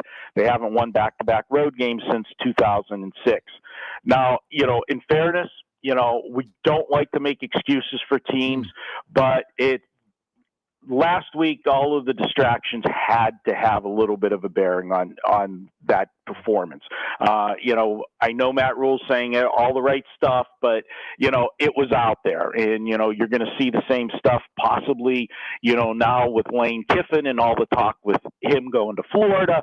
Is that going to be a distraction with, his Mississippi team? We shall see. But now Nebraska's back at home. And as you said, it is a desperation game, and I think that Nebraska will bounce back this week. Northwestern, they're the flavor of the month right now, okay, because 2 weeks ago they went on the road. They beat Penn State. Cost James Franklin his job.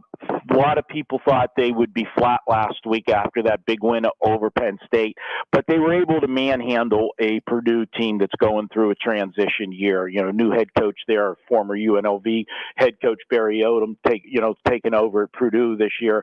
They are definitely a work in progress. So as good as that 19-0 shutout of Purdue looks on paper, Purdue's got problems. I think Northwestern's going to be feeling a little bit too fat and sassy. I think this line is too low as an overreaction to what we saw the last 2 weeks.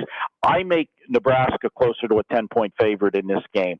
And if they don't turn the football over and can just be half decent against the run, I think Nebraska gets the job done. The one way to get teams out of the running game, put some points up early. Attack, get an early lead, get them out of the running game. I think Nebraska can get this done. I've got Nebraska winning 34-20. We've been on the right side going in with or against Nebraska the last few weeks. Let's go for 3 in a row here. Yeah! It's Marco D'Angelo with us here, wagertalk.com. Marco, shifting gears here, let's talk some NFL, and we're going to start things off with Thursday night football. There's been some really good Thursday night football games so far this year. It's been one of the most enjoyable slates of Thursday night football I think we've had in maybe the last decade. That all changes tonight. We have the Chargers, who are reeling just a little bit. They started off the year so strong. Seems like maybe some other teams in the NFL have got their number. They're taking on Minnesota. Carson Wentz, what can you expect from him? I don't quite know. It's a return to normalcy for Thursday night football for sure. Chargers, they are 3-point road favorites against the Minnesota Vikings. What do you like? Yeah, actually, Chargers are at home. Excuse me. Yes. And both teams are coming off of losses, but my God, the Chargers played as ugly of a football game as their uniforms were. Did you guys catch those uniforms last week? No. They look like the from Curious George, the man in the hat. Yeah. Man in the yellow hat, yeah. I was waiting for the Savannah Bananas to come out.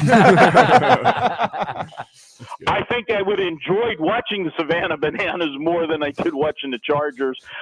Yeah, I did have the Chargers last week, and that was a pitiful performance. I think the schedule, in retrospect, caught up to the Chargers. You've had these teams that, have been making cross-country trips, making 2 out of 3 weeks, traveling, to different time zones, and it catches up. Now the Chargers, at least back-to-back weeks at home, finally for them. Yeah, it's a short week. I get that, but it's a short week for both teams. And these Thursday night games, unless it's a division game where you play your opponent twice a year, so it's much easier for your prep, advantage goes to the home team. Because you lose a day, obviously, with the travel to get to the game, and it's a short week to start with, and you're preparing for a team that you don't normally play. So that gives the Chargers an advantage in that department. The Chargers, they just fell behind early and bad. The Indianapolis team is for real, guys. They're playing good football, and they punted, I think, maybe 1 or 2 times in the entire game, which caused the Chargers to have to completely abandon the running game. They threw the football 55 times last week, 391 yards. You've got to have more balance than that. And then the other side of the coin, you got Carson Wentz. We're seeing Carson Wentz that we all know and love. He's making the ill-advised pass at the bad time, get a turnover, put his team in a bad spot. He's made 4 starts since J.J. McCarthy's been out. The first week they put up 48 points, but remember, Cincinnati, it was their defense, and they had, I think, like 5 turnovers in that game. Since then, Minnesota's putting up 21, 21, and 22 points. Nothing to write home about. I think the Chargers bounced back off an absolutely embarrassing home loss last week. And for the love of God, please do not come out in those uniforms again tonight. We're going to go ahead and go with the Chargers 24-17. Yeah! Well, Marco, we got an interesting one here. It's 2-4 Houston, who it feels like are kind of finding some signs of life, like they might be getting back to what we thought they were. CJ Stroud's been playing some decent football. versus the team that absolutely nobody thought would be in this position, 5-2 atop of the NFC West. That's San Francisco 49ers. Does Kyle Shanahan have like 3 wishes with a genie? Because how does he keep making these quarterbacks work? Brock Purdy, Mac Jones, I'm pretty sure I could give him my little sister and he could make her a good quarterback. That's how confident I am in Kyle Shanahan. Houston's a 1.5-point home favorite in this one. Marco, what do you like here? Yeah, and let's give him some other credit, too. Is there any coach that has suffered more injuries than the 49ers over the last several years and yet still gets the most out of his team? You know, you talk about the next man up mentality. But here's the thing. You hear me talk about sandwich games, and then I talk about trap games. I look at this game, and I sit there, and when you say San Francisco and you say Houston, just the names, and you say pick the winner because the line's 1.5. The spread's not going to be a factor in this game. You're picking the outright winner. You're going to say San Francisco, most people. When you say 5-2 team versus a 2-4 team, and it's pick the winner, you're going to take the 5-2 team, which would be San Francisco again. If I would tell you who's the best player on the field tonight, either side, you're going to answer Christian McCaffrey. That's San Francisco again. This just looks way too easy to take San Francisco. Now, I tell you guys all the time that the least important game on a team's schedule is a road non-conference game. When it comes down to the tiebreakers and everything, that's the last thing on the list. So that is what you have with San Francisco on the road against an AFC team. Houston, their offense has been struggling this year, no question about it. C.J. Stroud, this is one of those quarterbacks that definitely had the sophomore jinx last year, and so far this year hasn't really impressed. The one thing that has impressed and has been a constant with this team has been the defense. The defense has been sound all year. I think they get the job done.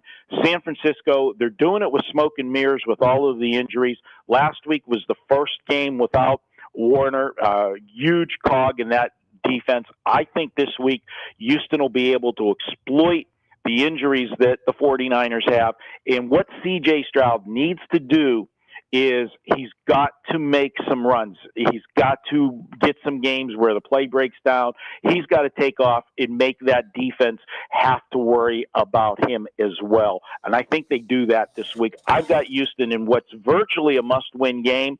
I'm going to ride that defense. They've held 5 of their 6 opponents to 20 points or less. Let's go ahead and take Houston to get right at home this Sunday. 27-17 Houston. Yeah, speaking of let's ride, here we go. We're headed to Denver. The Cowboys are coming across to try to continue to put up video game numbers. Dak Prescott been really good. Denver, 33 points and a comeback against the Giants. My goodness. We're headed out to Denver. What do you got, Marco?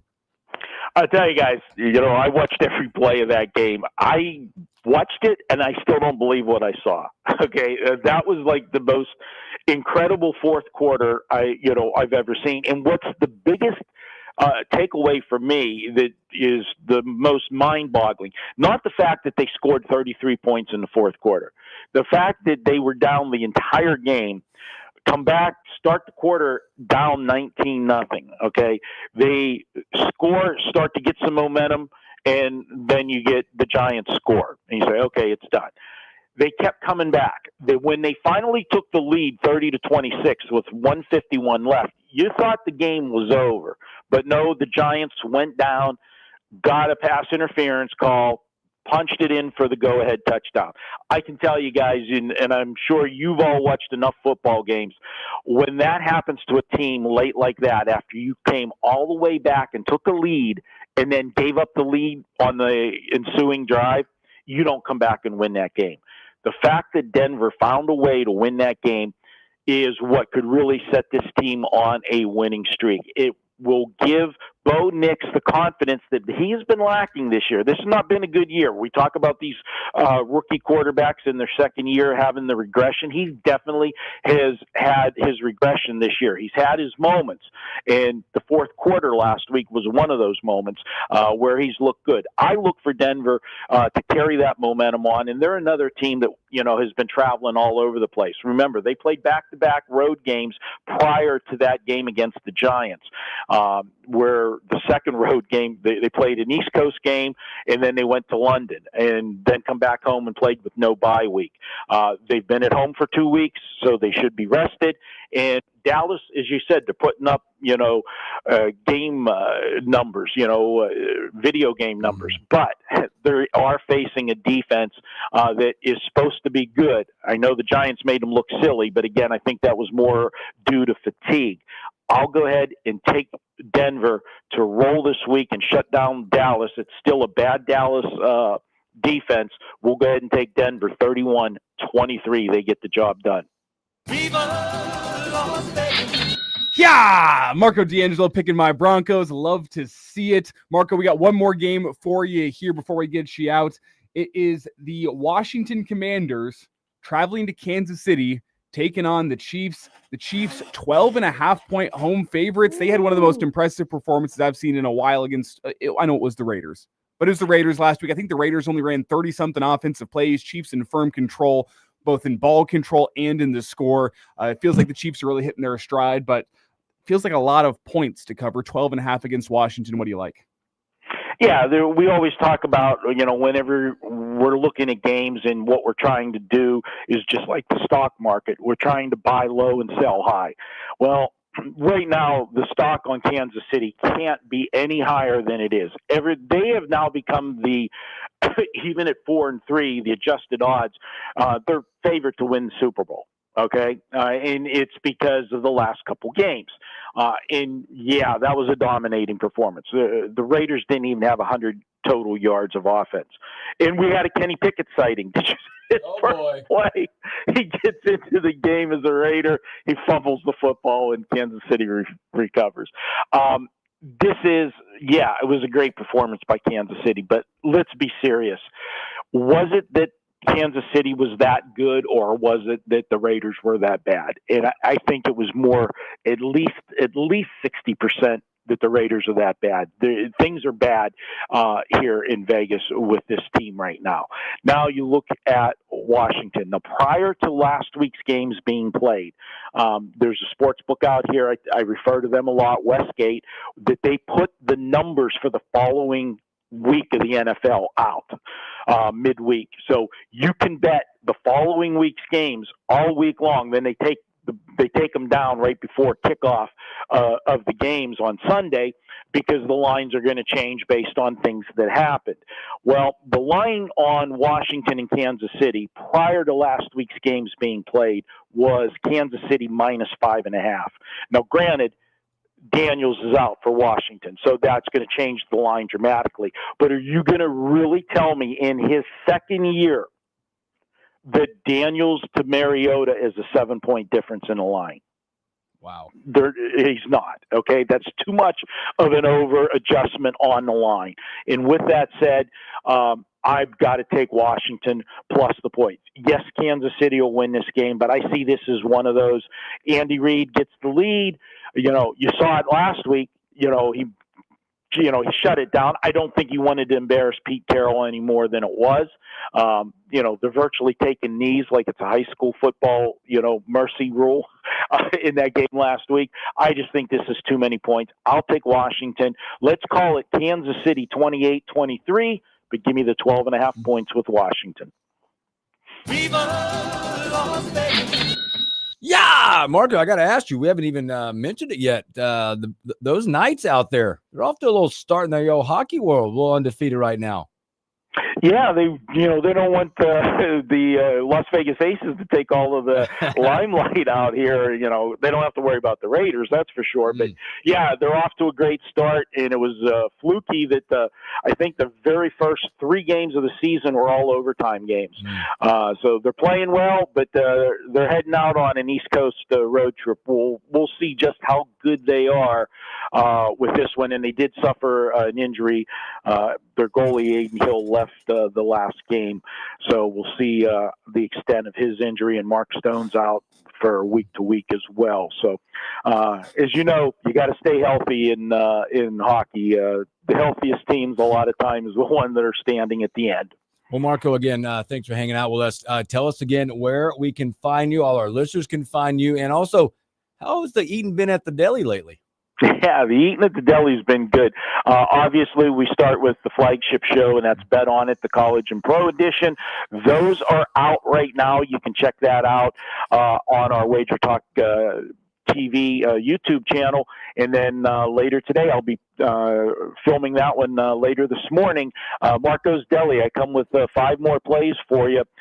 We've had 5 winning weeks, 1 losing week, and 1 break-even week on the show. We give you 5 plays, generally 4 college, 1 NFL. The NFL 6-1 for the season with that play, and we're hitting 62% on the year with the plays on Marco's Deli. That'll be out later today, so be sure to check that out. And of course, you can follow me on Twitter, X, at Marco in Vegas.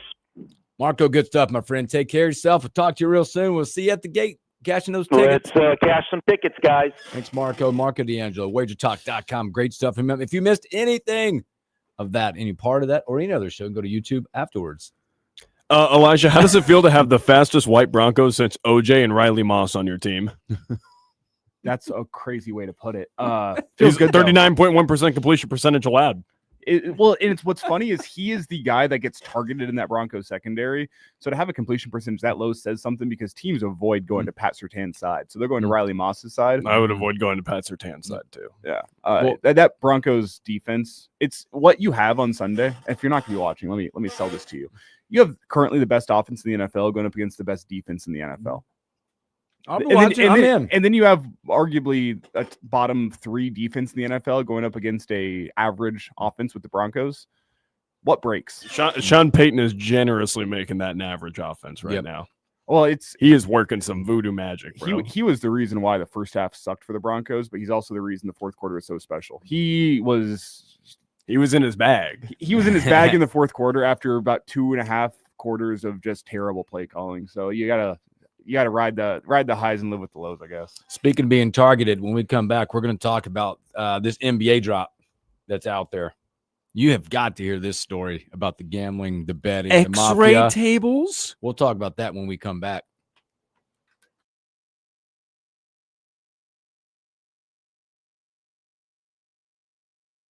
This story's insane. Yeah. What kind of world are we living in that we get X-ray tables and Miami's wearing camouflage uniforms? Carson Beck already can't see his receivers. Do you need them camouflaged now?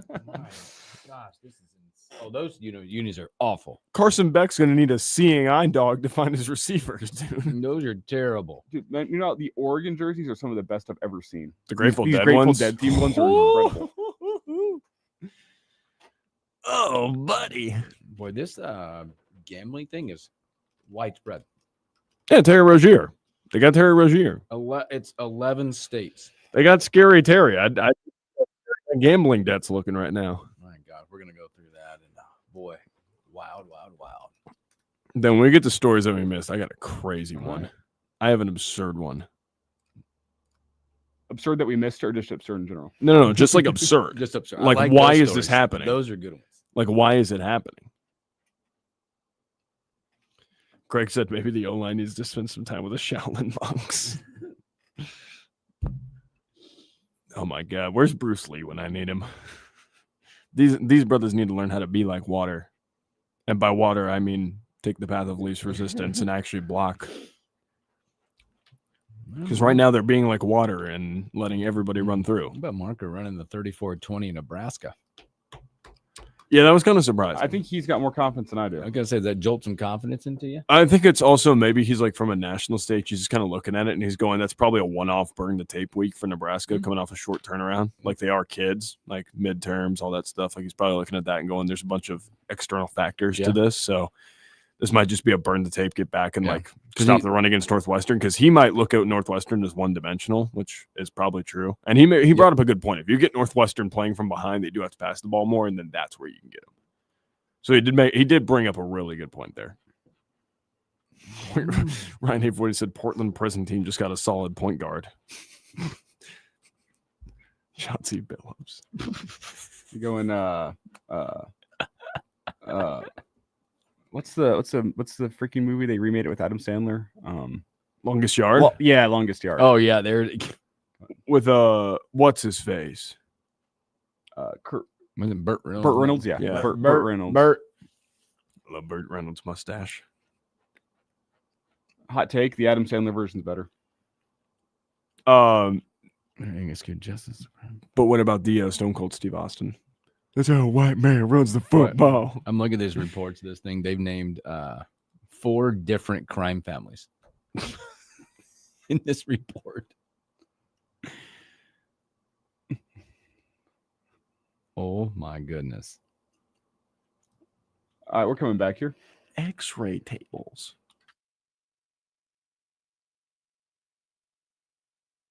You got to know when to hold up, know when to fold up, know when to walk away, and know when to run. You never count your blessings. Oh my God! Sitting at the table, I just can't run enough for counting. When the dealing's done. Yeah, I've been waiting to play this song. All day. Like I can't wait for this. That's so good. I've had this one on the back burner all morning. Special thanks to Marco D'Angelo, WagerTalk.com, giving you 4 college, 4 pro games that if you partake, have fun. What has not been fun? What are we talking about? Gambling? My in goodness. this economy? Boy, news dropped this morning that there was a big time report of illegal gambling activity. This thing spans, by the way, it's NBA related. There's 4 crime families named in this apparently right now. There's 11 states, 30 individuals, and some names that you'll know when you look at it. Chauncey Billups, Terry Rozier, the guys in the NBA like that. But this thing is insane. Billups is in the middle of, like, the mafia is involved, and you mentioned it earlier. Now it's got Damon Jones in there as well, another NBA player or former, maybe still playing, I don't know, former as well, but rigged poker games. Yeah. So what's going on here? But they apparently used famous basketball players in order to gain credibility from these games, but they were rigged in favor of the people running the games. I assume that would mean Chauncey Billups is probably rigged to make a little extra money in doing these. They would use rigged shuffling machines. Oh my gosh. And even X-ray technology to read cards that were face down on the table. This one also says contact lenses / glasses that read pre-marked cards, secret cameras, and card trays. I didn't know that was possible. What is happening? This is insane. Chauncey Billups on that side of it. They've got a laundry list of games that Rozier has been implicated for the Hornets and Pelicans game, which he pulled himself out early, turnovers, things like that. They also have money movement from him to like hundreds of thousands of dollars to other people, shuffling money in and out and around. It involved 13 mafia members and associates from the Bonanno, Gambino, and Genovese crime families, which I didn't know were still operational. I thought we took those down in the 90s, right? Guess not. Did you see the name of the operation? Operation Nothing But Net. X-ray tables. That's the part I can't get over. That's straight out of a Bond movie. I mean, that's something that you'll find in Get Smart. That's not something that you see in real life. What kind of X-ray tables? Meanwhile, in a apparently separate but overlapping case, Terry Rozier, Scary Terry, and assistant coach Damon Jones for the Cleveland Cavaliers have been arrested for prop betting NBA games. Which means I assume they're shaving in some way, shape, or form to get the mafia some money. Terry Rozier shaving points? No. They apparently passed inside information to 4 co-defendants, who then passed the information to a network of sports bettors. Wow. It says Billups and Jones will be charged with wire fraud conspiracy and money laundering conspiracy as part of the rigged poker games. The indictment on Rozier included whenever he played for the Hornets, he allegedly tipped off a defendant that he was planning to leave a game early with an injury. He left 9 minutes in, and those bettors placed $200,000 in wagers that he would underperform his statistics, which he did. Well, Adam Silver, what say you? I think he had a flight to catch. I think we're gonna get Adam Silver making a 6'7" joke before we're gonna get Adam Silver actually addressing any of this. Well, do you know what the separate one with Terry Rozier was called? Nothing But Bet. So there's the Nothing But Net and the Nothing But Bet. Is it Operation Overpaid? Operation Overpaid but underperformed? Oh man. More names to be announced. There's, I believe, 30 individuals will be announced. They've just started to trickle in. They're starting to make arrests in this. You've got the DOJ. I mean, it's X-ray tables. I can't get that's crazy. this. Mine's the glasses that can see pre-marked cards. Yeah, that's like straight out of a Bond movie. But X-ray tables. I'm like, look into the cards. I mean, the Louvre has been robbed, and now we got X-ray tables in poker games. We are actually living in a Bond movie. This right now. this must explain why I always lose money when I go play with my friends. I gotta go check that table. Check the table. You need to check the table, and if any of them are wearing glasses, you need to check those. Wow. And maybe look out for like I don't know, invisible ink. You gotta look out for that too. They might be pre-marking cards with invisible ink. This is straight out of a Bond movie. Don't even know. It's crazy. Yeah, it is. That's the best way to put it. This is straight out of a Bond. Like you Yeah. see it and you go, "Oh, Chauncey Billups got arrested for his participation in poker games. Ah, that seems minor." No, read rigged. into the story. This is going to be an awesome documentary in like 10 years. Like Oh, we're 10? gonna get a great movie about this. They move quick on these documentaries. Now we'll be 6 Yes. months from now. We'll be getting a This documentary. feels a lot like the documentary of the referee. What was his Donahue? name? Tim Donahue. Yeah. I can see it right now. Nothing but bet. It's a big movie, big production, right about NBA players and gambling and their ties with the mafia. Who's it going to star? Probably Michael B. Jordan. Let's be totally honest. and Let's be honest. Adam Sandler, Michael B. Jordan, Adam Sandler. Michael B. Jordan and Adam Sandler with a special appearance from Kevin Garnett. Yep. Yep. That'd be an awesome Hey. movie. I'd go see that. Get Anthony Edwards and Timothy Chalamet in there too. Yeah, but Anthony Edwards is like, running he's like one of the mobsters. Where Anthony Edwards is like, running one of the X-ray tables. You think, oh man. Wow. You get Anthony Edwards saying shoddy in a movie. Perfect. Big breaking story in the NBA. So, boy, all right, keep following. If your name's not released and you Yeah. know you're on it, oh Lord. I wonder what that could be a reference to. Imagine how many people out there are sitting there like, wait, I did lose $10,000 in that poker game with And Chauncey Billups Chauncey last was year. there? I want my money back. Wait. Oh boy. So all right, let's take our final break. Let's come back and let's do stories that we missed.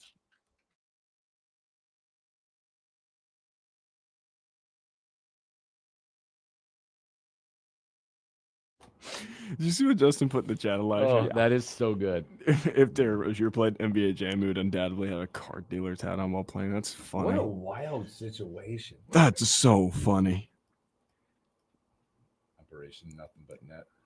Dude, nothing but bet. It's going to be a major motion picture. I'm telling you. I should patent this. Name it after the operation. Nothing but bet. Oh my gosh. This is insane. Oh.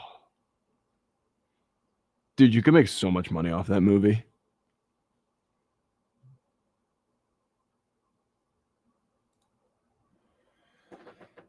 Oh, that's awesome. I didn't even realize that's one. If you look at they put out like it's got Get Up is on this morning, and they're talking about the breaking news. And on the bottom of the screen, it's got an ESPN bet. Elijah, did logo. you see that we had a new Charles Barkley moment last night? What are you talking about? The sex symbol one? No, or no, are you no, talking no. all the moments of him saying good things about ESPN after the long compilation? of No, I'm everything talking about Victor Wembanyama's performance in one word was amazing, spectacular. Well, Chuck, that was 2.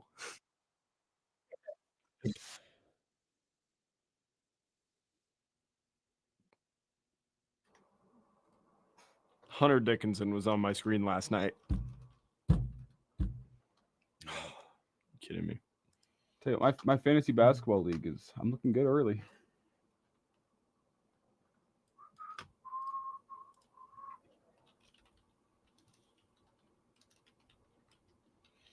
My God, that's so funny.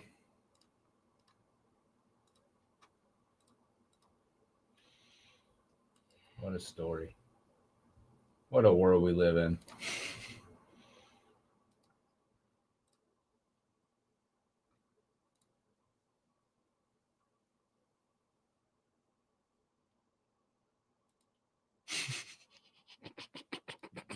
You watch what I just watched. It's a Nico Harrison joke. Elijah, there's a tweet. I honestly don't care if I get fired. I was a part of the Terry Rozier and Chauncey Billups gambling scandal. My name is Nico Harrison. I work for the Dallas Mavericks. That's so funny.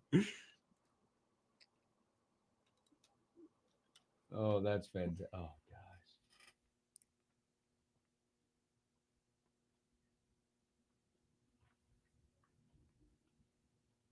I can't believe he really said this.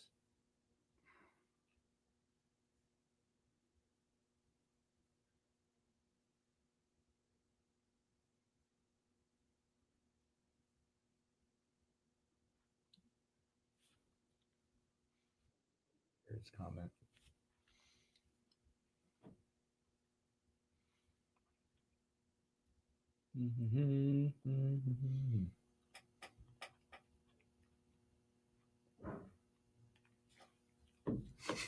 Somebody posted and said with the Dokes meme from Dexter and said Chauncey Billups, I knew it all along.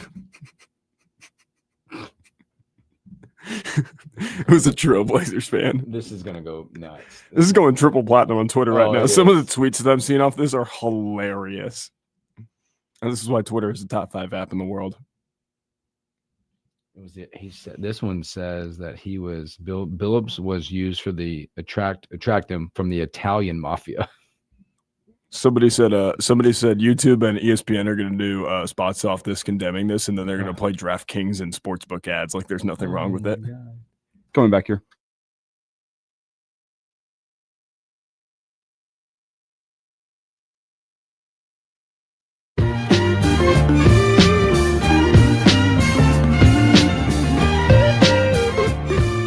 Welcome back in the morning hookup. A few moments left.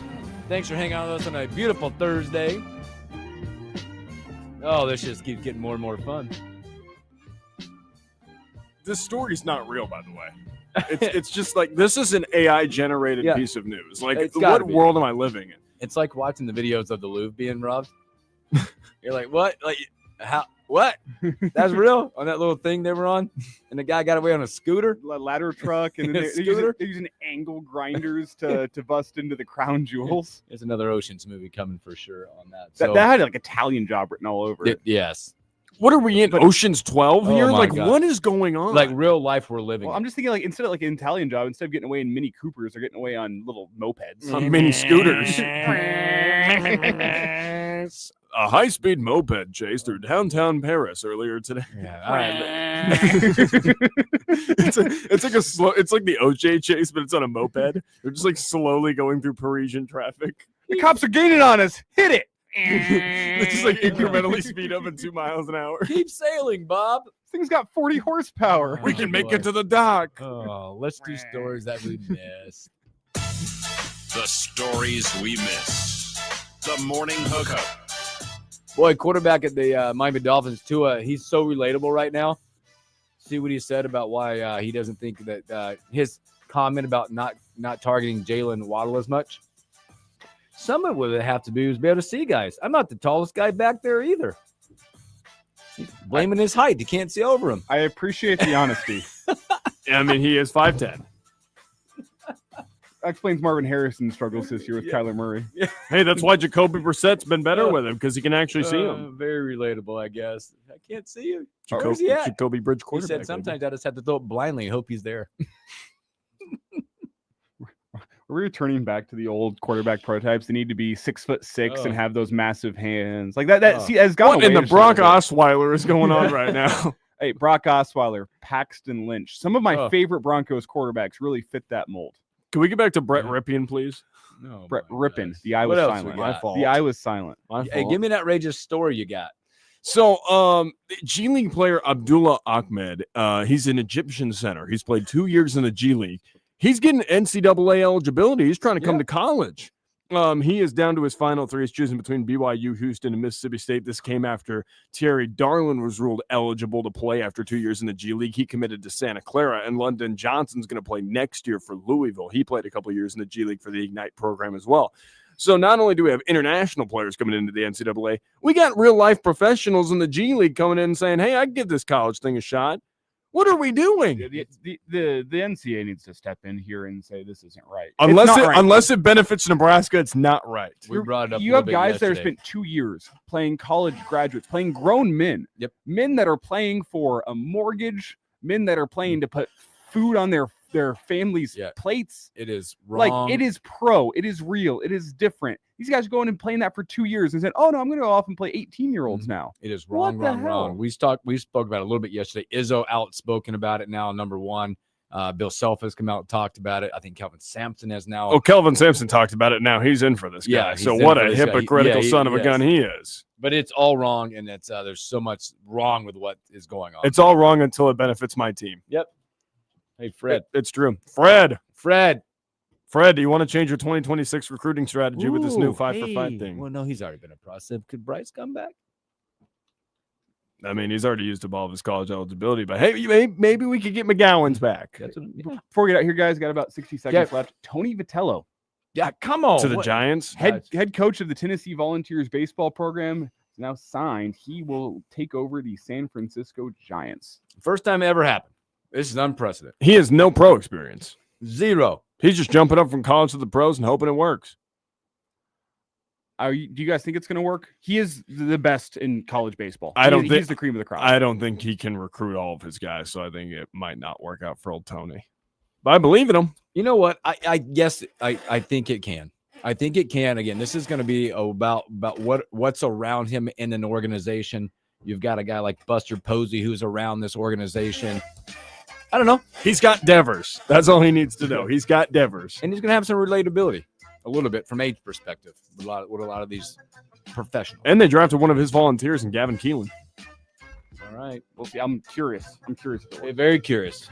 Interesting there. So, boy, tomorrow, Husker Homer Friday. I think the Dr. Dean Todd's back tomorrow and a whole lot more Jeff Moats. You guys have a great Thursday. Be safe. Take care of each other. Need self. We'll catch you on a Friday.